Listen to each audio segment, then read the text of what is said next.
let's talk about the boat buckle. This is the 2-inch one. This is stainless steel, and it works. I feel like I got pretty extensive ratchet strap experience towing and things like that. I've never seen one work like this. So it does stay spring loaded, which is handy on the boat. But let me get it to stop being spring loaded for just a second. Okay.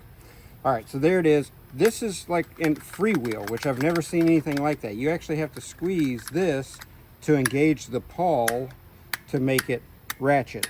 So I've never seen that kind of thing before. But when it's installed, you have the release on both sides. You hit release, you hear it kind of pop, and then it's back at it. So, and then I'll show you how it is on the boat. So this is a Yamaha boat with a Shorelander trailer. This is the trailer that came with it, stock. And so this is all installed, it's tight. You can see how it is.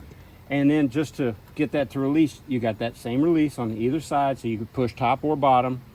You hit it, and now it's spring loaded, so it's automatically gonna pull it in, which is super handy. Then you get done at the ramp, you pull it out, stick it in. But again, remember, you gotta get, nothing's happening right now. You gotta engage that pawl by reaching under, a couple clicks, and that's it. She's good to go. Now the old way was these stupid toggles on this transom. They're horrible. They're never tight. This is tight because we were just messing with it, but they're never tight when we get where we're going. You can start out tight, but they get loose. It's this ugly Velcro that's ridiculous. This whole pop-up method. Get it loose. All right, well, when you go to launch the boat, now this goes up into the bed of the truck. That's one more thing you have to mess with and deal with.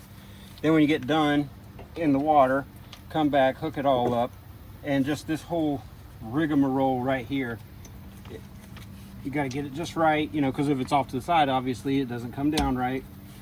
And then roll all this crud up. And for time difference, I could tell you this way right here versus that. The new style takes about 8 seconds.